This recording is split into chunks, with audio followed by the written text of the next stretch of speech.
Hello there, and welcome to the Anime in the UK podcast. I am your host, Timothy Lunn. And I'm your co-host, Rebecca. You still can't believe that this is the third show that we've actually done. I can't believe it. I know what they say sometimes. They say third time is a charm. Shows you that we probably weren't very good on the first time, too. No, we're getting there. And welcome to the British look on the anime community and, of course, all things Japan. As Rebecca has just said, we are on our third episode, and we have another exciting episode today because we're getting to get a cool look back at, I think, of a lot of really cool things, a lot of good memories. Actually going through a lot of good memories this week, researching it. So I'm looking forward to talking about that. Of course, we'll be talking about manga entertainment and, of course, Funimation taking it over. So we'll actually I guess you're getting a buy one get one free. You're kind of almost looking at both the history of manga entertainment and Funimation in this country. So of course, Rebecca, what else do we have to look forward to in this episode? We've got this week's new releases. Of course. And of course, a certain gal Gura had a birthday on Sunday, but on Hololive birthdays, it's not just the VTuber that's celebrating a birthday. Yep. You get gifts as well. Oh, that is awesome. But before, of course, we get started on the new releases, just remind you guys that we are on Twitter, Anime in the UK, at Anime in the UK. We're just sort of getting started on that. We're still working on all the Spotify and all those other bits, but we will keep you notified on there. So please keep an eye on there if you want to listen to us on Spotify. I personally like the YouTube version because we've got all crazy photos that come up. I think there's a nice charm to that. And of course, also, if you are enjoying the show, you want to keep up to date with it, please give us a subscribe, give us a bell. It just really does help new channels like us find a market. Give us a like if you're enjoying it. Trust me, you just need all the help in the algorithm. And of course, if you're enjoying, please give us a comment. Today's question is, what was the first ever anime DVD or video, if you're that old? We don't mind if you're old on this channel.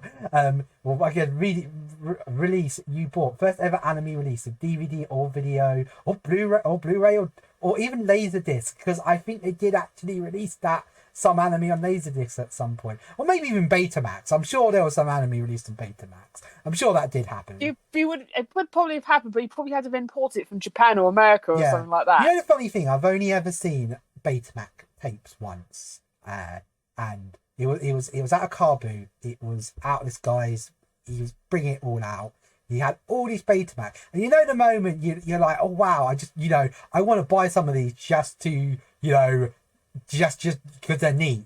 Literally, I was about to do that, go pick one up, and literally the guy next to me, lucky I do actually know this guy, just went, yeah, I'll buy the whole lot. So I didn't even get to look at one. It was like, wow, the legendary Betamax. It was just straight away. It was like, yeah, take the lot. Thanks. 50 quid. You'll probably get your Betamax one day. Yeah, one day I'll actually get to. I just wanted to look at it more, but it was just straight away. No, yeah, that's mine. Shows you how rare they are. And the one time I saw them, they were literally seconds of being put out, they were sold. So yeah, but yes, of course, the first thing we got to do today, because we flipping forgot last time and we ended up having to do it at the end, was the new releases. So this is the week of the 28th. Yep. So the first thing we got coming out, and this is actually an anime I really badly been wanting to watch. I do know, I think they are licensing a few more things of it, but it's quite a long anime, and I'm one of these nuts who I kind of like going back right to the start, and I don't think they got the licenses to the first two, and that is so this week's release is Lupin the Third, the woman called Fudiko Mine. Of course, our friends over at Anime Limited are pitching that out. As I said, I was Lupin the Third Part 1 and 2. I know they're more 70s stuff, but I know I just like starting at the start of my anime. And I've recently got into Detective Conan, and I do know there's a Lupin the Third crossover with that. So yeah, hopefully one day they'll release Lupin the Third Part Yeah. 1, and I can start from the start and understand. I'm sure it's one of those things. I'm sure it's very easy to pick up.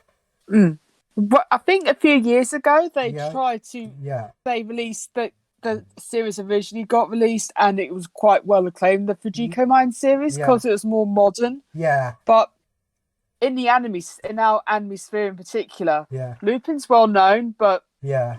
But you probably had to go to about level 2 or 3 of Weebury to Yeah. get through to Yeah. Lupin. It's weird. The Lupin the Third and Detective Conan movie actually got a dub, English dub, and it was only ever released in South Africa. There's like no copies of it on the internet. Wow. So there's a whole dubbed Lupin the Third movie out there.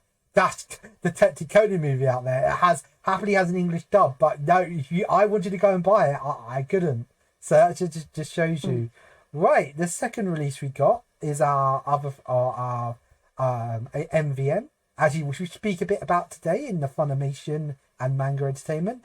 Is this is an interesting a lot of interesting words here. Lord Email Molo's second case file Rail Zeppelin Grand Note, and that's a Blu-ray release from This is Fates. This is another one of the Fates spin-off. Oh, that's why. Oh, that explains a lot. MVM seems to get all the Fate stuff. That seems to be like one of their big like they always release in the Fate stuff. Shame they can never get it in the cinema. It's just a shame. I think they've got some of the Heaven's Feel movies in the cinema, but they did not get a very wide release, unlike in America. But this is like this series happens about 10 years after Fate Zero and 2 months before Fate's Day Night, and you follow Wave of Velvet, who was one of the magicians in Fate Zero and probably one of the stronger teams. He had Alexander the Great rider class, which was probably one of the best parts about Fate Zero. Oh yes, I do remember. I didn't get through much of Fate Zero. I got through the Fate's Day Nights remakes, and I'd seen the first Heaven Feels movie. Mine, I actually need to pick up the second. So next time, probably at an anime convention, that's one of the things I'm going to pick up is the second Fate's Day Night or Fate's Day Feels movie. Fate's Day Night is a weird one. There's so many spin-offs. Because they've got the new Fate's Day, the Fate Grand Order OVA spin-off, the Mokke one that looks quite good. But yeah, I don't think that's out in English yet. Also from MVM is Rosa plus Vampire seasons 1 and 2, which I remember my friends who really liked the manga really disliked the anime. But the manga is just 20 times better. Yeah, that's the thing. I heard this is a show that the anime just really drops the ball. I think I saw a few episodes, and the fact I don't remember anything from it shows you how good it was. So I remember there was some like girl who had pink hair and sometimes she had white hair. I think she was a vampire. And that was Mocha. That's Mocha. That's all you say, Tim, tell me something about. Like, I know this pink-haired girl who sometimes has white hair, and that's literally all I know. That's all I... Yeah, there was, like, some other characters as well, but Mizore was a particular favourite of mine. She was the purple-haired Yukiona. That shows you how little I remember from this series. I don't know other girls. I remember it was like a guy. There's loads of girls. I just remember the pink-haired girl being the main one. And the last one that comes from our big subject today, Funimation UK - X Manga Entertainment, is Dragon Ball Z Season 8, the Collector's Edition's Blu-ray Steelbook, which I think they have already put this out on Blu-ray once, but it being Dragon Ball Z, and I think even in America in front of me, they just love putting Dragon Ball Z out as many times. I think they put it out uncensored, then they put it out censored, then they put like the Dragon Box version that was the Japanese edit, like remaster, then I think they put it out again somehow, then they sort of put out the Rock the Dragon version that was it with the original. Oh, let's be honest, Dragon Ball Z sells. Yeah, you have Dragon Ball Z toys in Tesco's. Yeah, all the shirts in Primark that are anime related at the moment, Dragon Ball Z. Yeah, of course we did. It's always been popular, and like people just go, "Oh my god, it's Dragon Ball Z." Yeah, I could. Even people back at school, the year above me, Yeah, there was a girl that had like Dragon Ball Z everything and kept sneaking Dragon Ball Z references into everything. yeah. See, the weird thing with Dragon Ball Z over here is from what I remember is that when the toys came out, the people who made the toys just like had no idea about the show, so they just like picked characters and things that looked cool. So like when this first season was coming out, they were like releasing like Super Saiyan 3 Goku figure and like characters from like movies, like one of the movies that like didn't get released until years after. I mean, Dragon Ball just seems to have a whole interesting like thing in English and the UK. There is like so many tales that can be told. I feel like that has to be an episode we just talk about Dragon Ball and the UK and all the weird, and of course stuff like Big Green, and that was this really weird dub for some of the movies that they referred to Piccolo as Big Green, and every move is Hami Kami-Ha, no matter what move they're using. And what else? It was like only the movies that had this dub,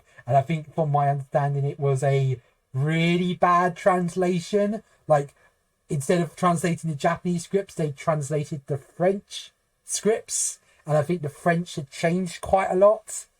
And yeah, so that'll be a really interesting episode where we just dive into like what the hell happened with Dragon Ball over here, and the Blue Water dub, and it just gets confusing. It gets confusing. Right, so that's our releases this week. I don't think I've missed anything. Nope, I've got the full list. Right, so the first subject, and Rebecca's going to have to lead us here because I have been so busy either editing or watching Euro 2020. I've been barely watching any VTubing stuff, and I know a big event happened this coming week, last weekend. It was Gawr's birthday. Am I right? Yep. And can you tell us what happened? Did like Amelia Watson like ground pound anyone? I don't think there was any ground pounding because I remember I've been busy as well. Yeah, so Amelia Watson didn't show up and ground pound Mother Shark. No, she didn't ground pound Mother Shark. She attempted to ground pound Mother Shark, yeah. Has that whole thing happened? No, I don't. I think the Apex Predator would win in this one, but it was her birthday. Everyone's wished her happy birthday. Even Dante wished her happy birthday. Yeah, I saw that. One of the things I saw that the voice actor for Dante actually sent her a video and he put it on stream. Which shows just how big VTubing is getting. Yeah, no, that was really nice of him. That was really cool. I saw that. Of course, as you said earlier on, when it's VTuber's birthday, they're not the ones that get the gifts. You are! Yes, that isn't true. And I mean, some of these gifts you have to pre-order and buy because I ordered myself some of the Watson birthday gifts in January, but they're yet to show up. Maybe maybe Watson didn't like send them. Maybe maybe that's some scheme of hers. Maybe, who knows? But we have for pre-order on websites. Yeah. We have a T-shirt which will hide your power levels. Yes. Isn't there a photo of Yago modeling it? Of course, Yago is the president of HoloLive, and we just seem to like making fun of him. Yeah, he like had the T-shirt on, and it's a really nice T-shirt. It's a white T-shirt. It's got some very thin lines, and it's got gawr shark teeth. It looks like something that's still in Unico, which I know I had said we were going to do some reviews, but I think it'll be next week or the week after. I just haven't got down to Unico yet.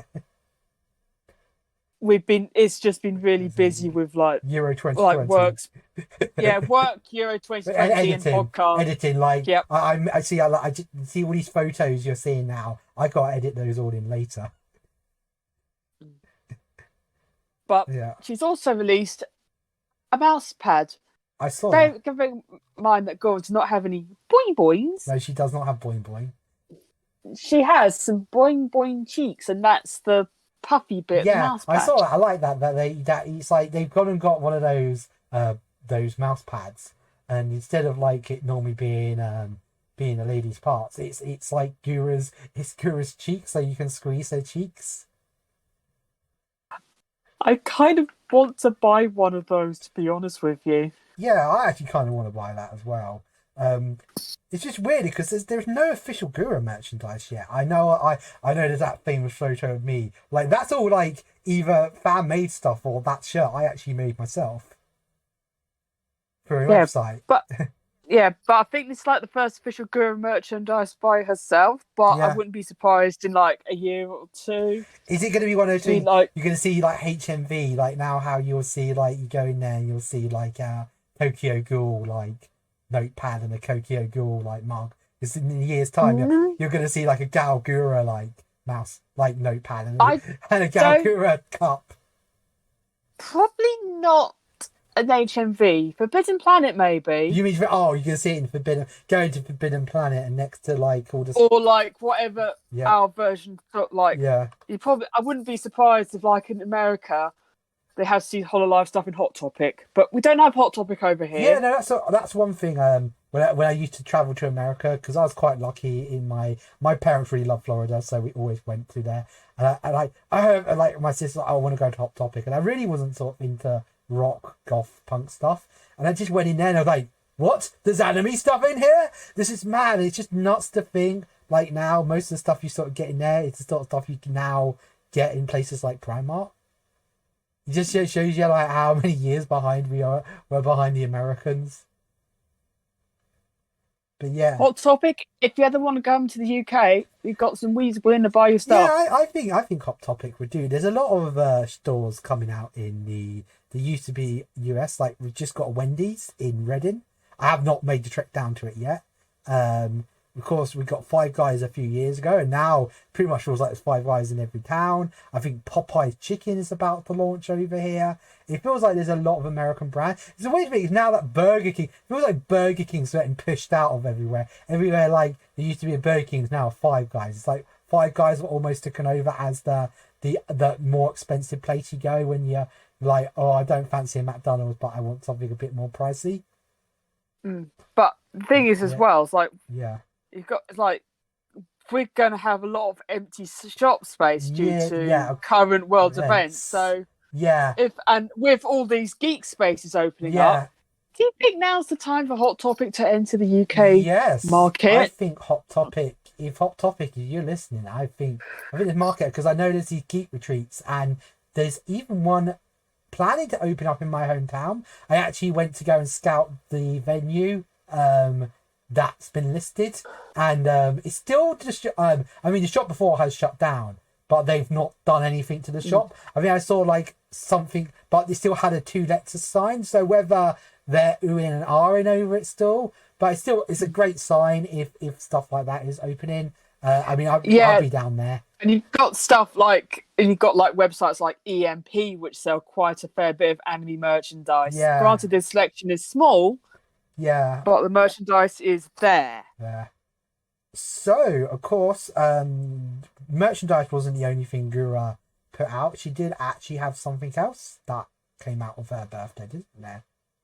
She has released her first original song. Ooh. It's called Reflect. Yes. And it's and when we first heard her sing, like in her streams, like, oh, this shot's going to sing, oh, it's going to be terrible. And it's like, and she sung Ride on Time, near on perfectly. Yeah, of course, she's very well known for singing Ride on Time. That's, of course, a city pop song from the 80s, I believe. Was it the 80s? It was 82. 82, I was right. I would have been embarrassing if I got that wrong. Yeah. I mean, no. It's like, city pop is like one of those niche genres out there. And like, the most well-known example is Maria Takena's Plastic Love. Plastic Love, yes. I guess that's always become a weird sort of meme. The singer of Plastic Love and the person who sung Ride on Time are actually married in real life. Really? Yeah. Wow. But it was just a very interesting thing. So how is her first original song? I've not really had a chance to listen to it. It's different to all the Yeah. what you would expect. It's more of a rocky Yeah, vibe. I saw from the brief clip I've heard, and I saw like the thingy, and it's like she's doing the Hana-chan thing where there's this evil alter ego. It's like they're trying to give Gura a load of lore now. Of course, Hana-chan is a Japanese member of Hololive who has seems to have a lot of lore. But Gura's over 9,000 years old, so Yeah. of course she's going to have loads of lore. Yeah, but it's one of those songs which has like two sides, and generally those two-sided songs are quite interesting. Yeah. But if it most of the other Hololive EN songs that have come out, they're either quite poppy or rappy in tone. Yeah. There is a rap in there. Don't get me wrong. Does she rap with Callie or something? No, Callie doesn't pop up, though. Callie has popped up in a lot of Hololive media. Yes, I noticed that. The new, the anime... The Hololive Alternative. She's singing the, song in the trailer. Which is... And she's done a song with Watame. Yeah. Which is the sheep YouTuber. Yeah, the sheep. YouTube. Yeah. She's popping up a lot. I mean, she is a rapper. It's just cool to see that stuff is getting released. Do you think there'll ever be a Hololive EN concert? Only in America. I mean, not one in England. You know, Watson's not going to come over because she's blatantly English, blatantly with her New York accent.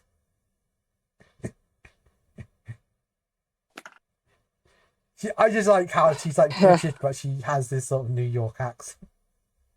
Yeah, but as also it's like Hololive is still quite niche over here. Oh no, a lot of people seems to be into it.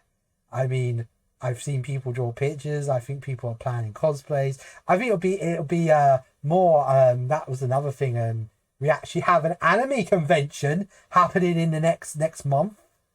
End of next month, and that's Tokunatsu. So that will be the first anime convention, and yes, I'm not counting those other anime conventions and those served by a certain other organization. The first anime conventions that anybody with taste will actually show up to, Tokunatsu. It's just to be interesting to see, because there's going to be like an artist alley. I just reckon there's going to be a load of Hololive stuff in the artist alley. You're going to see lots of Hololive. Yeah. I would pretty much say Genshin Impact, because that game is huge. I'm not got into it yet. I do kind of want to get into it, but then I'm like, oh, it's a gacha game, and those gacha games gacha you. They know what they're doing. They say Genshin Impact's one of the better ones. Yeah, I understand there is better ones, and I can understand why things operate like that. But it's just one of those things that it's like when it's a gacha game, it's like you're not going to win. You're just going to spend a lot of money and felt like you're in, but at the end of the day, the company's won because they got you. You could spend £60 on a game. I don't know, sometimes it's DLC, but you're like, oh, I spent £60 on the game. Like, no, you're paying hundreds. Yeah, like some of the fan artists I follow on Instagram. Like, I love the art. All you see is Genshin. I love that character who's dressed in red. Like, the character design on that is really good. I know there's a lot of people diss it because of it looks a lot like Breath of the Wild. But that one character art, I just really love this character art. It's like, if they had a model of her, I'd probably buy it. Isn't that a good thing that that it reminds people of Breath of the Wild because it's a good Zelda game? Yeah, but I think they did rip it off a lot from what I heard. I wouldn't be surprised. If you buy everything together, you get a postcard and a voice pack, but I'm not really interested in the postcards and the voice packs. What voice pack? What do you actually get? I keep seeing these voice packs. Like, what do you actually physically get in the voice? Does Gura go, hello there, Rebecca. Thank you for being my fan. No. She just has a few pre-recorded sayings that you buy. I bet one of them's because I'd get her to say, football's coming home. Because it's definitely coming home. And then when it doesn't come home when we go out and it doesn't go home, I can say, well, I didn't specify when it was going to come home. I just specified it was going to come home at some point in the future. Yeah, how long have we been saying that? I know. That's how we get away with it. That's how we get away with saying it every time. So yeah, no. I kind of always wondered what the voice packs were. It's just always interesting. So, anything else to add on Guru's birthday that we've not covered yet? I don't think there is. You did honestly think there'd be like more merchandise, considering how popular Gura is. Maybe She's almost to. yeah, maybe they didn't want to like what's it called thingy like to the other girls. Maybe they were like, oh my god, Gura, like we're just putting out everything. I know the other girls all definitely do have fans, but maybe they just don't want to spam Gura too much. And also, Gura's almost at 3 million subscribers. Yeah, that's really she's already at 1 million. She's like taking over. No, almost 3 million because she's 2.89. I don't think any of the trash taste trailer boys and those are the biggest Ami tubers on YouTube. So she's about to take over like Gigas and the Anime Man. And think how long like especially Gigas has been going. Gigas has been going for at least 10 years. 10 years, and she's going to overtake him in a year. I don't think it'll be a year. Maybe by the end of the year, at most. Yeah, that's nuts. The thing that you spend like 10 years on YouTube, and you get taken over by some random shark girl. I mean, it's okay for him. He's at least ahead of her at the moment. We're never going to be ahead of shark girl. No. But I was just to say, it's just weird to show you. It shows you how much of a thing. It's just like how many other YouTube channels out there. And I know people like Million, and they spent probably more than 10 years on their YouTube channel, and they've probably only just recently hit 1 million. And they said Gura. So it does really show you how popular Gura is. Yeah, so it'd be more interesting to see, especially with this potential HoloLive anime. Of course, we don't quite know what it is yet. They keep showing us flipping trailers, and they're like, "Oh, but we're just going to stop short of telling you whether it's a gacha game or an actual anime." I hope it's not a gacha game because, God, I am going to spend so much money on that. Yeah, gacha game would actually be the most logical step, knowing just how much money they make. Yeah. If they make an anime and like say, "Hey, if you buy our BDs, you can get an item for this game," and people will buy. I have a feeling it is going to be some sort of gacha game. I can't see it not being a gacha game, but I'm hoping there's some sort of anime involved, or at the very least, some very nicely animated cutscenes. But gacha games do sell. Like Uma Musume, which recently brought out a gacha game in Japan, and that helped rocket their Blu-ray sales to about 100,000 copies per one, just because we wanted this specific item for the game. That's crazy. It is crazy. But think about stuff like HoloLive. Yeah. Imagine the sales. Yeah. That would be absolutely crazy. Right. I think it's time to head over to our main subject. Us being anime in the UK. We are today looking at Manga Entertainment - Funimation UK. Which you may be saying, Tim, why are you covering two different companies at once? Because now Manga Entertainment is Funimation UK. And we're going to look back at the history of how that all started. Right. So, of course, this is where things get confusing. When I say manga, what do you directly think of, Rebecca?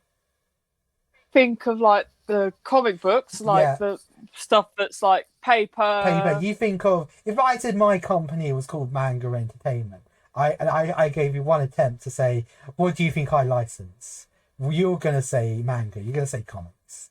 Yep, I'm going to say comics. I've just bought a comic from the shelf. It's a Japanese one. It's from Manga Entertainment. Well, okay, this may actually shock you.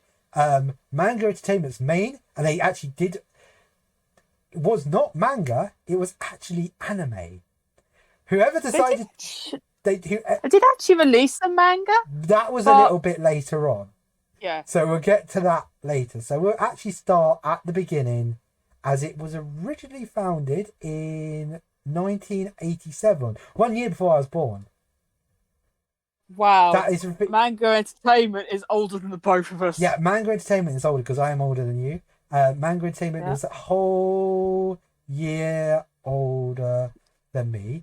Of course, it wasn't always called Manga Entertainment. It had a more sensible name to start off with. It was called Island Rail Communications originally, and it was founded by Chris Blackwell and Andy Farman as a subsidiary of Island Records. You can tell I'm reading this off Wikipedia, so this is probably all lies. Yeah, you probably wouldn't get a passing grade if that was your homework. You can tell I'm really on my homework. Have you got any more notes? Because I know Rebecca is our note taker here. On the early start of manga? Right. The title that got them off the ground was the release of Akira in 1991. Yes, that would be. I'm assuming 1991 was when they became manga. That all I'm going to say is because I realise now it has two totally different start dates, at 91 and 87. Shows you how good Wikipedia is. Now, unfortunately, we're not that old, so we can't really go and we weren't there when they started, so just really. No, we can't really go and Yeah. I don't think my parents are arty enough to let you watch Akira while I was still in nappies. Yeah, I don't think that would have given me trauma. Akira actually did receive a broadcast on the BBC. One of very few animes to actually be to the point that Jonathan Ross, someone will hopefully one day, if we're lucky, may even get on the show if we're very lucky. Jonathan Ross, for those you don't know, is a very famous and well respected television host, and he's a massive nerd. And he's actually done quite a few shows about anime and pop culture. He's actually quite good friends with the Studio Ghibli people. I think there's a documentary he filmed with them. Would you say Jonathan Ross is the UK's most well-known anime nerd? Yeah, I would definitely say he is the most famous anime nerd. In fact, I've seen him at events. I legit once saw him at a comic event. My friend actually went up to him. He was at the bar. He took a selfie with him. He's pretty cool. I didn't go and bother him because I actually had met him at another event beforehand, so I already had a picture with him. So I was like, I'm not going to bother the poor man at the bar. But he was very friendly. He spoke to my friend and still, and he's a really cool guy. I've heard he's gone to a few events and stuff. I think he had a talk show. And he talked about anime sometimes on that. But yeah, he was he did a sort of, I think the night before they showed Akira, he actually did a documentary where I think he goes and visits Studio Ghibli and goes to Japan, and he goes to an anime convention that I think is the oldest surviving footage opening on the internet of a anime event in the UK, which is quite amazing. And there is not a single cosplayer. Well, getting cosplay stuff in the 90s might be a bit difficult. Yeah, so this is back when anime conventions in the UK seem to be more people. I think they'd have like a dealers table. I think they normally have some nice displays of people's mecha or Gundams, and I think the main reason people would go is that they'll have rooms and they'll just have anime screening on it all day. And of course, don't forget, back in these days, this is a big way to see anime, was because don't forget, if it wasn't licensed over here, you couldn't easily get hold of it. I think there were people who would make bootleg tapes and stuff. So of course, this is Manga Entertainment's first big hit. Of course, back in these days, they were actually known as Manga Video. Remember Video? So they weren't around in the days of Betamax, so there wasn't a manga Betamax. So, but we have they did release quite a few things on video. But things like Dominion Tank Police, Ninja Scroll. Yes. Also, I'm trying to think 3x3 Eyes, or was that something else? But they released loads OVAs and movies on video. But bear in mind, this is 90s. Yeah. I think. And most anime was they want to be extreme. Yeah, I felt. Add cursings into dubs. Yeah. Make a few edits here and there. Though, Yeah. one thing that I did find out, Yes. they tried to get another anime film into a cinema called Uratsushi Doji. Oh god, that's the one I'm thinking. Yeah, and did they succeed? No, they did not succeed because it's a pretty extreme film. Not that I've ever seen I've it. not seen it. I've just heard stories. It's the one with like the big demon on the front. If it's the one I'm thinking of, I just know, and I've just heard so many stories about it and how infamous it was. It was infamous. I think it's, but yeah, but it's like they tried to get it in cinemas and it came back unrated. Remember, R18 is the highest rating you can get, and you can only go watch those films in certain cinemas and go buy those films in certain types of adult entertainment shops. So it kind of stops you from being like, you can't go to like the Odeum and be like, yo Odeum, put this in. They won't. If you don't, 18 is like as high as they'll go.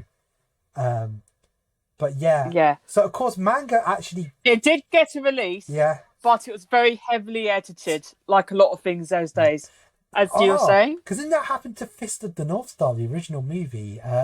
It was really heavily edited, and they somehow lost the original version. And I think I was actually watching it like on Japanese cable TV, and I think what they'd done is they had like a nice new HD version, but occasionally it would sort of cut back to the like. I think it was like the Italian version was uncensored, and so it hadn't been remastered. So certain scenes didn't sort of go back to like the really crappy like screen ratio. So yes, of course, manga did have a brief spell where they would actually release mangas. They actually did have a manga book imprint, but unfortunately, there's not a lot of information online about this. So I presume that would have happened some point in the 90s. So at some point, manga actually sold manga. Though we have like Manga Entertainment did help co-fund one of the most important films that got anime into the Western market. Yes. So this is Ghost in the Shell. Ghost in the Shell. Ghost in the Shell is technically a Brit fit. It's technically a Brit fit. Maybe. Technically, you could go and put Ghost in the Shell next to all these Brit. Like next time you're having a Brit flick like night with Paddington and Love Actually and what else?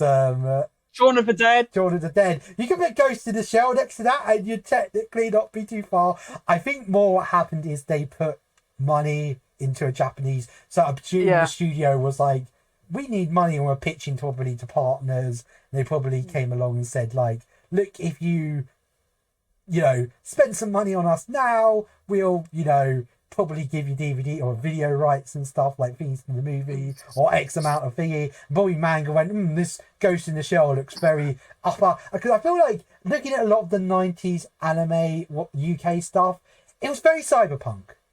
I think cyberpunk and anime and the UK, it's almost, I feel like a lot of the, probably people stuff like Akira, a lot of people like, even stuff like the Shonen Jump stuff, we just never got. Like Dragon Ball didn't really get released here into the 2000s. We didn't get these sort of adventure series. We got the cyberpunks, like you saying, the Tank Police. All those what other things there was stuff like Bubblegum Crisis. You look at those, you say that's very cyberpunk. I would say in the UK we were very I'm not saying that absolutely everything. I think Tenchi Muyo got Tenchi Muyo got released over here. But that's like 2000. That's a whole. I think they actually had a video release before that Cartoon Network release. But Tenchi Muyo in the UK, that will have to be another episode because that's quite an interesting story. But yeah, I think you stuff like Oh My Goddess had a video. Oh My Goddess. So there was stuff that did get released, but we it just felt very cyberpunky. Very, very, because I think did mangas publish the Dominator comic that later got put into one of the Japanese mangas publications for a while, and of course there's a movie about it. I think it may not have been that one. I think there was another comic by the same people, but Yeah, so so manga, I guess in the 90s, a lot of the places you could get these, I remember seeing these were like in either specialist video shops or video game shops. I remember seeing stuff like Akira and Ghost in the Shell, and I look at it and go, but it's a cartoon, but it says like 15 on the cover. Like, what is this forbidden nectus? And, I just sort of put it to one side. It wasn't until... So, the one thing about video releases, and this is what all the old people, I'm sure you heard this story, Rebecca. Yep. Is that there was only ever 2 episodes on a VHS. Yes. There was like only ever 2, and you spend something ridiculous like 30 to 40 quid. Yep. On them. I think the original PC release of Final Fantasy VII comes with like a £5 off manga video.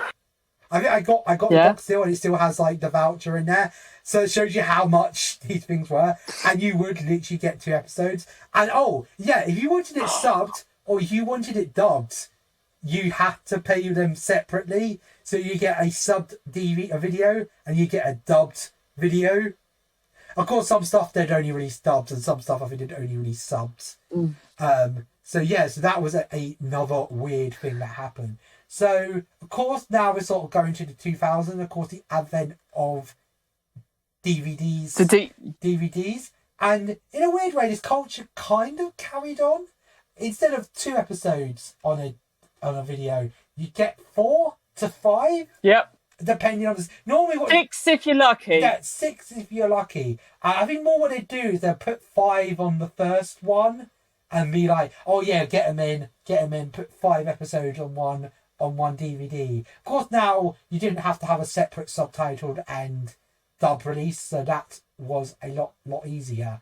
So this kind of carried on. So of course, the other company only really got the most popular stuff. Yes. Nothing niche, just like whatever was popular. And the other thing we wouldn't get is we wouldn't get long series. For example, they did attempt to release Yu-Gi-Oh over here. I think they got to about volume 9 and gave up. I think they tried to release Digimon over here. They got to volume 5 and gave up. So they only got to about 10 episodes. Cardcaptor Sakura the same. They got to about... And so I remember all these releases would only have like 4 episodes on it. And of course, I just don't think people were really up for collecting 100+ anime series on for DVD. Think how long that would take to release. Like, technically, they carried out on with those releases. They'd probably have only completed the releases a few years ago.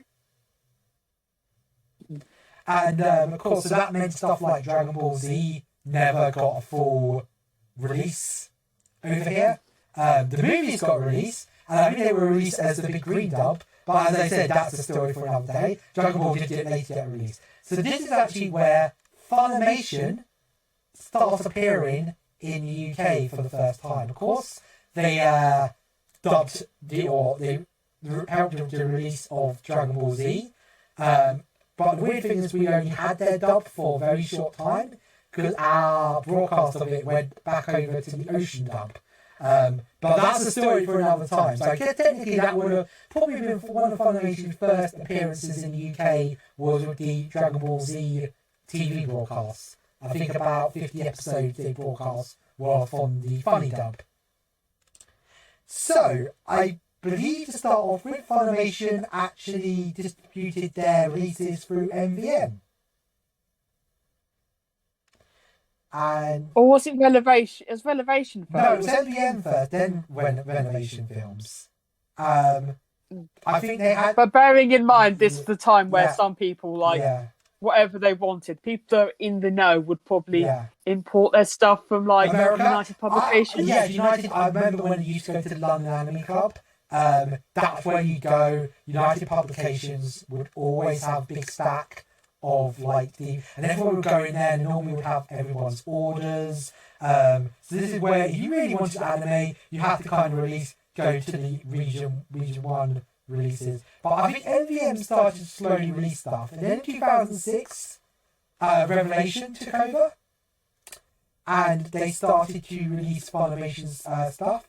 And this is the thing, is they carry on with these sort of 4 episode things. So they release stuff like Full Metal Alchemist and... No, that was MVM. No, both released. I think MVM started off with Full Metal Alchemist, and by the end of the release, it went to Revelation. Yeah, yeah, both of them. My brother's actually got those. I think my brother's actually got those DVDs upstairs, but I can't bother to go up in the loft. I'm actually looking at DVDs covers now that have the Full Metal Alchemist with the Revelation. I'm pretty sure what happened was it started. So the first couple of volumes were MVM releases, and then the later releases were Revelations. And of course, I think later on Revelation went back and released everything. I think this also meant they lost Fruits Basket, that was republished by Revelations.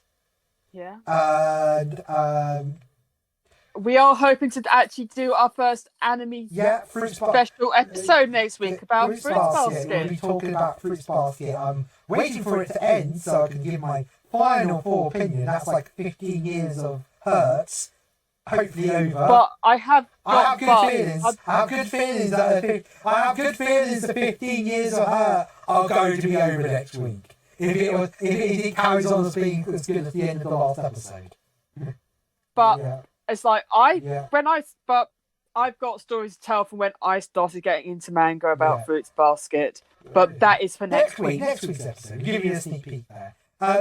I noticed these early Funimation releases, what they would do with the first volume, they'll tempt you in with like a collectible item or like a case to put everything in. The cutest one I found a picture of is of the Peach Girl. The first volume of it comes with like a handbag. And you can put like all the DVDs into the handbags. So this is Funimation. So at this point, Funimation and manga are 2 separate identities. They don't. So this is where I feel the next big revelation in UK DVD releases happened. A little series you may have heard of, Rebecca. Naruto. Have you heard of it? It was very much, It was a big deal in the time. It was a big deal. It was a huge deal. It's like, and we're like early, like, when we were like early, went like 2005, 2006, like on like ESET forums and all, it was like Naruto. Naruto actually did receive a UK broadcast on the TV channel Jetix. A very bad broadcast because they had to censor it. But I think wasn't that Fox Kids? It had become Jetix by then. I know the confusion that it actually had fully embraced its Jetix branding by. I know it was confusing because to start off with, I think Jetix was just branding for the more extreme stuff on Fox Kids, but then just one day it just changed the name to Jetix. So yes, it was Jetix at that point, and Manga Entertainment actually secured the DVD rights. Now, someone at Manga must have been very clever because they probably looked and said, look, they released like Digimon over here, no one bought it. They released like, I mean, even like released stuff like Sailor Moon over here because of the 4 episode releases. People aren't really going to buy that. And now they would release anime box sets, but that normally would be a small series, like a 26 episode series or 13, and simply it would normally just be a box with all these single volumes put into it.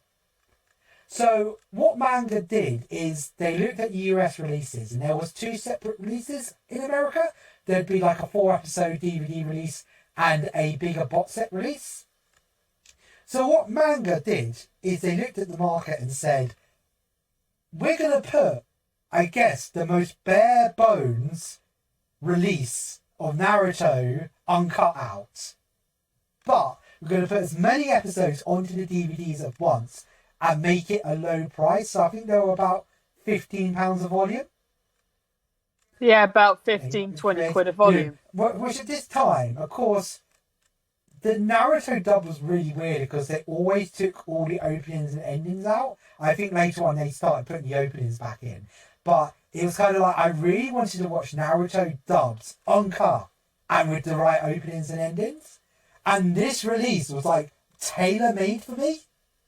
Because as I said, the releases of the dub online would always be TV edits with the openings taken out. So it was like, oh great, I can finally own Naruto with the English audio, the right opening titles, the right ending titles, and all the violence kept in.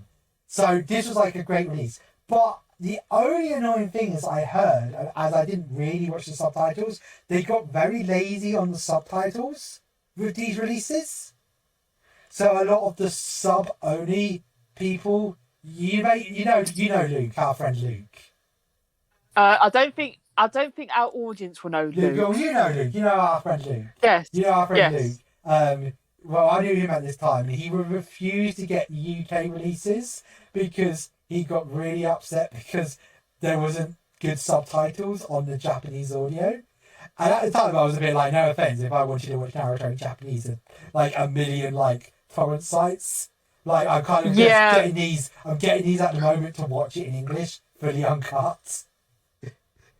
And it's just like something you can like put on like on the background while you're doing your homework. Yeah, I was like, I've watched a lot of it subtitled, but I was like, I kind of don't mind going back through and be able to enjoy it. Like, of course, the voice acting isn't as good. I mean, there is a lot of voice actors who do really try, and they're not going to sit here and like criticize people's performances. But even like now, if someone else had to like thingy my performance in another language, it's going to be a different performance. So you can always understand that criticism. But as I said, it was just nice to have, and I think that was just such a huge hit for manga entertainment. So at this time, there was companies like ADV Films, Breeze Entertainment, MVM, and I wouldn't really say one was like the absolute master at anime. I'd say they're all very similar level. I mean, ADV I think was the fan favourite because they actually would normally have a really good store at Comic-Con or at London Expo as it is back then. Then they'd have a raffle, they'd have a lot more like community stuff, and this is where this is where manga I feel would go next level. I think the Naruto release gave them so much money. And the fact is, I presume it was a humongous risk at the time. I guess it did. Naruto. It was. I think if Naruto release had failed, I think Manga Entertainment probably would have gone bust. I think they literally put all their eggs into one basket, saying no, this Naruto. So literally led to them succeeding. So a lot more of manga's future releases was like this. They would rack them, what I call rack them and stack them. I mean, the only time they wouldn't rack them and stack them is if they signed something that said you are not allowed to rack them and stack them. You have to release this as... I think K-On! That happened with, they wanted to release it like as 12-episode box sets. And I think they were like, no, you have to release this as like 4 episodes. They knew K-On! Was going to sell. So I think the original case... But like, we've got like really popular series like Bleach. Yeah. Bleach also did very well. Bleach, I know me and my brother ended up getting like lots of the Bleach DVDs. I've always been watching them. Because in America, they did the 4-episode releases. And they don't really did the box set. Well, when it came over here, they were like, boom, stick 12 episodes in one box set. And I think that is the... Now, I know some people will say these were very, like, cheaply feed. As I said, some of the subtitles I don't think were quite right. But for someone who just wanted anime on the cheap, I think, and especially with the time of piracy being very high and a lot of stuff available on pirates, I think it was an extremely smart idea. Whoever strategized this was extremely smart. I mean, we still had stuff like Breeze, who released really nice like anime box sets, but unfortunately they eventually went bust. And I think that was kind of just the beast that they were fighting. Of course, technically Breeze did come back as Anime Limited or the anime, but that's a story for another day. So I feel like just manga entertainment over the years started to... And this is, of course, where our friends Funimation come in. This is where we started to get the first sort of collaboration between the two, wasn't it?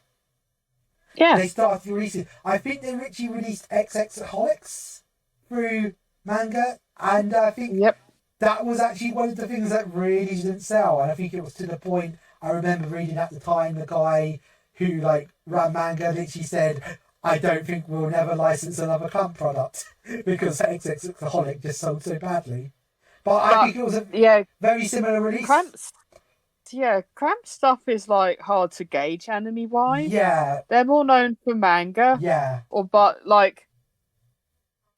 the only sort of Clamp title that does super well anime wise is Card Captor Sakura. yes, and that's still not got an official. I think there's about to be an official re-release over here of the Animax dub because it's on Channel 4's website now, but the DVD version is not out yet, so or Blu-ray version. I don't think many people do the DVDs anymore. So yeah, so that was kind of our first. This is where stuff was all the stuff. So this is where stuff like Fairy Tail started being released by Manga Entertainment, and they went the same route, put it in a big box set, 13 episodes, boom, boom baby. And then there was a bit of a weird spell. It was almost like that Manga Entertainment and Funimation almost decided to split ways, and Funimation actually went over to Anime Limited for a short time. It's weird to think that pretty much, except for ADV Films, I think at one point every other distributor was actually distributing Funimation titles at some point in their history. Though Manga did have a distribution Yeah. friend as well. Who- They distributed with Kaze for a while in the early 10s. Oh yes, I remember that. They released I know they released Mawaru Penguin Drum as Yeah. 2 sub-only box sets, Yes. which they've released Persona 4 animation 3 sets. Yeah. 2 series that are not on UK streaming yet, but would be quite nice to put on there. I think. In case anyone up there is watching. Yeah, I think they are working on that, from what I understand it. And so we had this sort of weird. They went over, and I think even stuff like the Fairy Tail release went over to all the anime. I think Sword Art Online second season went over to them. So which is really weird. So the first season was released over one place, and then the next season was released somewhere else. And so this is the thing. So we talk a bit about manga and at Comic-Con. Some years manga actually have really gone out their way for Comic-Con. Like when Attack on Titan first came out, they actually got the main production staff over, and they actually had a signing. And I actually was lucky enough to actually meet them, and I actually got a really nice print signed by them. I just remember the whole thing with all the Attack on Titan cosplayers on one side of the hall and the Danganronpa cosplay, because that was really popular at the time on the other side of the hall. But the only thing is, I think they only had 100 people, and I got, because I think they were saying, at this time they'll give out tickets. So I remember going to the store and just being like, yo, so when's the Attack on Titan tickets coming out? And then I think the lady sort of went over to the guy and sort of said, so when's the Attack on Titan tickets coming out? And then he literally sort of just wrote something on a thing, and just gave it to me, and he went, here's your ticket. And I went, wait, are you supposed to be giving them out all at one time? So I was like, okay, I got very lucky there. I mean, they only let 100 people into that signing, so I was very fortunate. So I feel one of my prized possessions, the Attack on Titan signed thing. They brought guests over in the past. The year I want to remember manga absolutely rocks at Comic-Con was the karaoke year. They just put this karaoke stage up, and it was just the most amazing thing ever.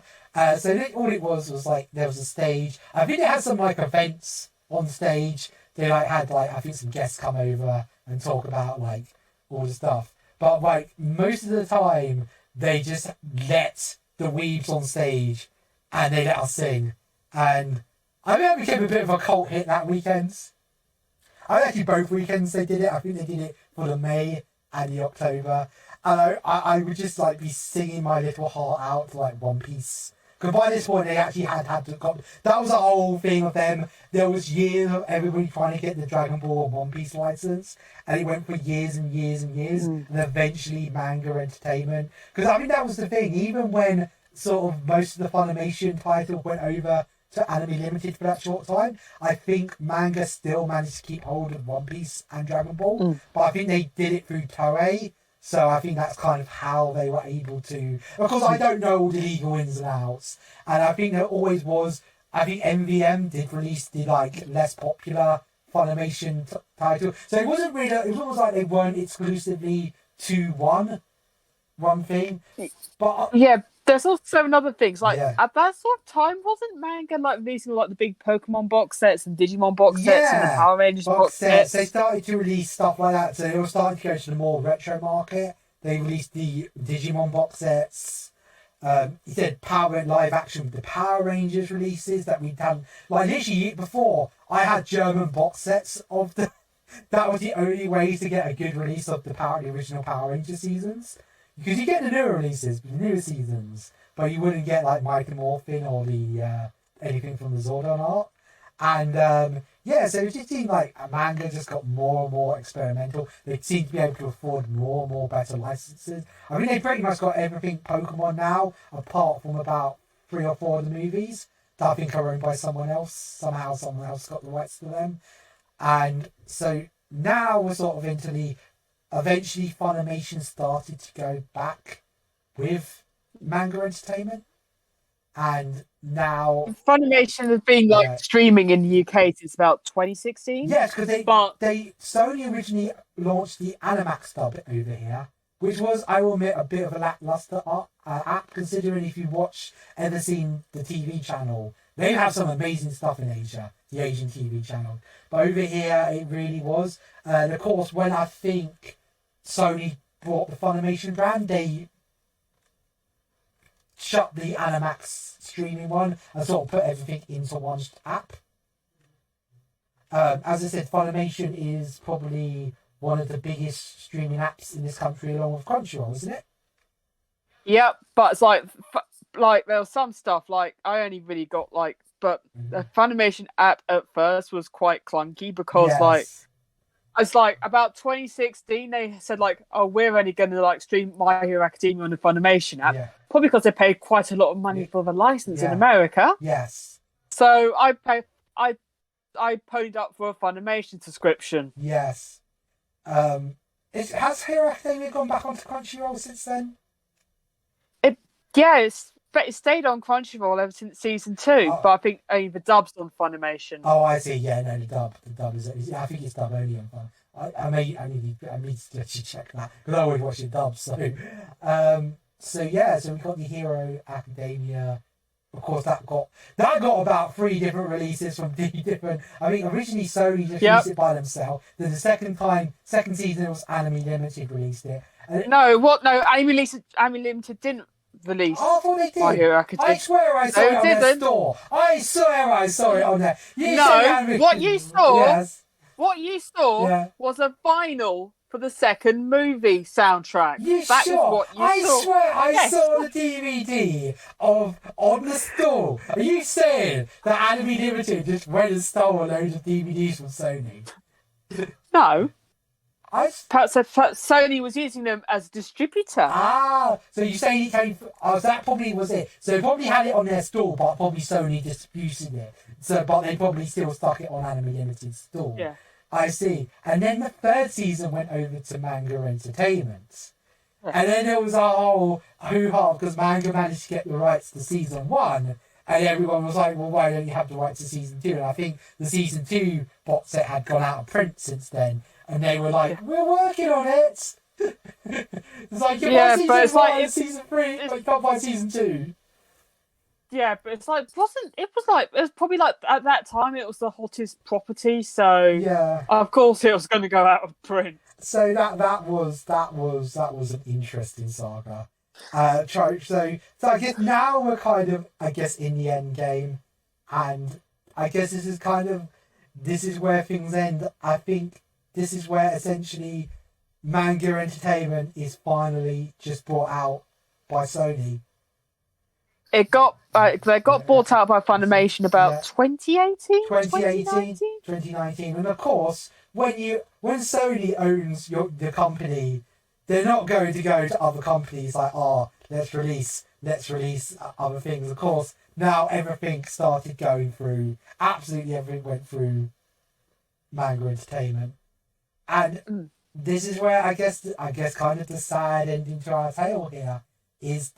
We've still got more like stuff. We've still got stuff that came out like Clannad. Yeah. Clannad came out I think, yeah, they bought stuff like Clannad out. So manga wasn't just Funimation stuff. They actually thingy like stuff like Sentai Film would do in America.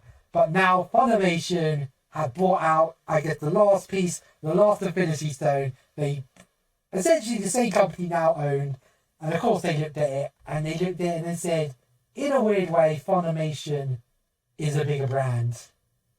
And they decided to stop calling Manga Entertainment and start calling Manga Entertainment Funimation UK, which started taking effect this year, I believe. They started updating. It took a couple months ago, and everyone was like really sad that manga just went. It was just a really sad. This British, because this is the thing. I know some of you Americans will be sitting here saying, "Wait, there was a Manga Entertainment in our country," and this is the weird thing. There was manga actually did end up having like a office in America. I think they licensed stuff over there. I think they sort of shut that. I think in about the mid-2000s, someone else bought the American branch out, but was allowed to still use the name. I think it was also in Central Europe. There was a lot of releases. Oh, we didn't even cover stuff like Manga Force. That's got to be another episode. We've got to cover Manga Force. Yeah, Manga Force is another episode. That's going to be a whole. I think we could cover. No, Manga Force. That would literally like a DVD magazine release. So another episode that will be covered in. So yeah, as I said, literally a few months ago, Manga Entertainment literally disappeared. The famous fiery cross disappeared and was replaced by Funimation UK. And now I guess that just leaves us on our final sort of, what do you think is going to happen in the future, Rebecca? What do you think? Do you think this? Now I think there could be a lot of positives from this because as you say, Funimation has got. I know there's people who do not like Funimation out there. I respect that there is reasons probably people not to like Funimation, but you still got to admit it, they got a lot done. I think one thing I'd like to see in the UK, and I know some people will be like, but why, would be to see a better TV presence of anime. And Funimation has got a lot of anime on TV with partners like Cartoon Network. Now, I think the problem that's probably stopping Cartoon Network UK showing stuff like Hero Academia is, unfortunately, there's a weird rule that's UK broadcasting. If you have a children's channel, you can't broadcast absolutely any sort of adult programming at any point of the day. So it's just how it's written into their license. So something like Adult Swim couldn't work in the United Kingdom, even though you'd say, well, that makes a lot of sense because, the kids are going to go to bed late at night. Why have a channel showing kids show when there's no kids up to actually watch it? So unfortunately, that's why stuff like Nick at Night or Adult Swim has never come out in this country. As I said, Channel 4 seem to be doing the most, so if they could get some... E4 have been doing some stuff with anime, so if they can get some deals with that, I mean, even something like Dave, they could get a deal with Dave, BBC Three. Could you just imagine Dave with could you just imagine something blokey like Dave showing stuff like Demon Slayer? But I think there is a place for this. I think there is possibilities for these releases. I mean, Anime Limited are already getting themselves out there. As I said, BBC Three wants to relaunch. I mean, one of the big reasons them shutting down or going to BBC iPad only was the loss of Family Guy. I think potentially some of these anime series could be a good. And the thing is, I know you sit there, you're going to say, "Will I watch it online? I have my Crunchyroll subscription. I have my Funimation subscription." It's like sometimes. It's like exposure. Think about it. People like my dad, late at night, they'll just put something on to watch. I'll probably just fall asleep in front of. But it's like if someone turns on this Hero Academia and goes, "Oh, this Hero Academia looks interesting." Now, for example, they're not going to go out of the way and buy a Crunchyroll subscription and go, "Oh, this Hero Academia is interesting." No. So this is why I think Netflix has been a wonderful thing for anime, even though we are going to hit the Netflix jail episode in a few weeks' time. That's going to be an interesting episode. I just think the more exposure. I mean, I got exposed to anime thanks to stuff like Sci-Fi showing Neon Genesis Evangelion, and to think I wouldn't. Yeah, I was really exposed to anime because of like CNX Toonami showing like Dragon Ball Z and Tenchi Muyo. Yeah, so I still think there is a place, and if Funimation could start hitting that market, I guess you could say, oh, it's the normie market, but if people are going to get interested in the shows, it's better for the community. People are going to make money. You're going to get more releases of stuff. As I said, if Funimation already have potential links, especially if they're links with these people like Cartoon Network in America, if they could get stuff just out there, that would be good. I mean, of course, the other big thing is Crunchyroll being bought out by Sony, thus becoming one with Funimation. I mean, at the moment, there are two separate apps. I think both Crunchyroll and the Funimation apps have their own problems, but it would be good if we could get one app. I know it does cause other problems, like meaning that now there's one company making all the decision. If that one company decides it doesn't like a anime or company, it can just go, oh, you have to play by our rules, or we won't license you, and there's nobody else to go with. So I can understand that problem, but as long as they don't abuse their power, it could be used for good. Yeah, just think about if you're on like one thing. Because now that they got Sony, just think about the guests that we can get. Yeah, just think of and that's the other thing was, I will admit, Anime Limited at Comic-Con I always go to their store more. They're always doing deals. They're always good for a little chit chat. They'll recommend stuff for you. They normally bring a guest over. I'm normally over there checking when the guests will be signing, and they'll give me when they'll be there. They even always offer you like a nice frame picture to like get signed by them. I never bought one, but it's nice. But I always see people like going to them to buy it. I mean, I'm not the only one. They're just like very friendly. And apart of the manga that I was talking about when a few years ago they did the karaoke thing that brought a lot of people in, there was just a lot of, their store has just become a lot more bland. They never bring a guest in, and it is just more the DVDs there. And I mean, I guess that's how they deal at Comic-Con. There is a lot of people buying their stuff, but I just always find myself buying way more from Anime Limited because, you know, it's an experience actually going to their store. And they even like have like good merchandise at the Anime Limited. Like, I mean, they had Shield Hero tops, like only. No, that was Crunchyroll. Yeah, but I mean, that was part of their store. Yeah. They had Shield Hero tops available within like 2 months of like Shield Hero like finishing. Well, you know, that's going to take like years for them to start producing stuff like that. And they did it like ReZero, they've had ReZero t-shirt. It's just, they just get good stuff in that you can't get yet. Like they've had Violet Evergarden merchandise in before. They just get really decent stuff in. So that's what I'm hoping, that when we return to Comic-Con, that Funimation will have a nice big store, maybe a return, because it's just funny because I actually was talking to one of the manga entertainment representatives at this at an event about this, and we were saying that we really enjoyed the karaoke and really missed it. And I think she more said it was more problems to do with noise and stuff and fire safety because too many people crowded around the store.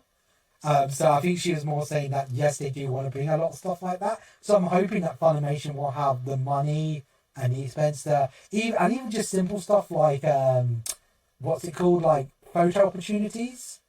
Yeah, those things are. Yeah. Those things are for con stuff. Yeah. They're relatively cheap to put up and run. Like at Japan Expo, I think the French Crunchyroll store had a really cool sort of setup where you could had a car Ratalia, and they actually had the shield, so you could put the shield on, so it looked like you were the shield hero, and it was just that was just. Should have bought. Yeah, you weren't at that one. I got a picture with it. Did I send you the picture? I just got a picture of me. I mean, I'm Chris as a played it from Cells at Work, and I'm just like got the shields. It's a really funny picture. Yeah, but they're like, yeah. I can't hope we get some cutouts when season 2 arrives. Yeah, but what I'm saying, it's just some cutouts, just a bit. There's always just a store with manga entertainment at the top. And I mean, right at the front of the Comic Con, so I know they pay a hell of a lot of money. It would just be nice, maybe with a cutout or just a little bit more flame. I'm just hoping that Funimation, when they come in, they look at Anime Limited and see like Anime Limited doing all this amazing. See Crunchyroll. Of course, I know they probably all Crunchyroll's going to be over here in a bit. But I'm hoping they're looking at it and going, guys, I mean, we just need a little bit more of an exciting stall. It'll bring more people in. More people. That's what I'm hoping. That's the big thing that hopefully. I mean, I could be totally wrong. There could be total cheapskates. There still could be even more like just DVDs and a now Funimation side. But that is my big hope. And hopefully they'll bring a guest themselves. So we'll have a guest from Anime Limited, and then we'll have a guest from Manga, and we'll have more to talk about, more signings to go to, more events, and just more like everybody wins. That's what I'm hoping for. Whether, Funimation come along and just enslave us all, and we're like now all enslaved and have to listen to what Funimation have to say. But I'm thinking, I have some good feelings. I think some very interesting things could come from the Funimation deal. Right, is there anything you would like to add about the future of Funimation -- Manga Entertainment? I hope with the funny deal and with the money that Sony are bringing in, that we get to see some more merchandise in the shops. That's what I'm hoping for as well. As I said, HMV is getting stuff in, but it would be nice to get anime stuff in Asda's and Tesco's. I'm just saying. Well, go buy like a Dragon Ball figure in Asda's, Tesco's. I know, you like something a bit more, like you get Hero Academia stuff. That'd just be cool. Or you have like in Tesco's and Toy States, you've got those boxes of plushies, and you've got like little like bobblehead plushies. It's like like if you go into like Tesco's after work or something, it's like, man, I need to get something to eat for dinner. Yeah. Oh wait, is that a plushie of that would be cool. Todoroki? That would be going in my shopping basket. I know Game is starting to get stuff in, but it'd be nice to I popped into Game the other week because I was having those Pokemon cards. Before someone bought them all. But they've got tons of Nintendo plushies and cups and whatnot. Hell, even if you go into HMV, you can buy yourself a My Hero Academia bedspread. Yeah, that's what I'm saying. You can actually start. I just think they need to just put more stuff out there, and it'd just be better. We just need to build up. As I said, Manga Entertainment, a British Institute. Of course, they were in other countries as well. British Institute, but that's what I'm hoping. It's just sad to see something such a British. I guess something else Brits will always remember. I guess it's what globalization does. Now the Americans have Funimation. Now we have Funimation. We're not unique anymore. But as I say, I'm hoping that Funimation do just bring a bit more in. Right. I think that is it. I don't think there was anything more to add. Of course, we'll talk about Manga Force another day, because I think that could easily have another episode. Right. So we've come to the end of our program today. I hope you have all really enjoyed. I hope you give it a subscribe. Please remember, our question of the day was about was the first anime DVD or video you ever bought, because I'm sure there was people who watched this who bought videos. And of course, give us a look on Twitter or at Anime in UK. Next week we'll be keeping up with all the news. Unfortunately, this week was a bit of a slow news week, so that's why we did our Funimation manga look back this week. So really, we have got like some important news next week. What's that? It's like one of a record-breaking manga called Chainsaw Man's having its anime trailer released. Ooh. And that I'm looking forward to seeing, because I know what's next. That manga is huge. Yes, we'll hopefully be covering the Chainsaw Man trailer. I will also be giving my thoughts on hopefully what will be the end of 15 Years of Hurt, of the Fruits Basket, the new Fruits Basket finally ending, and that I can now like that series. Hopefully, at the moment, one episode left after how they left the penultimate episode. I'm hopefully going to be back reporting very good things. But until then, so we're probably going to be our history of Fruits Basket next week. So you got that to look forward to. We can talk about, and there's probably some and who's best girl, and maybe there might be some more VTuber news. Yeah, I'm sure. I'm sure I'll probably sneak something VTuber in because that's what I'm seem to be doing quite a lot in these podcasts. So as I said, please give us a subscribe, give us a like. It helps us in the algorithm. Give us a comment, hit the notification bell if you want to see our videos. And hopefully soon we'll be able to give you news of the audio versions of this podcast coming out. But until next time, we'll see you soon. Bye-bye. Bye.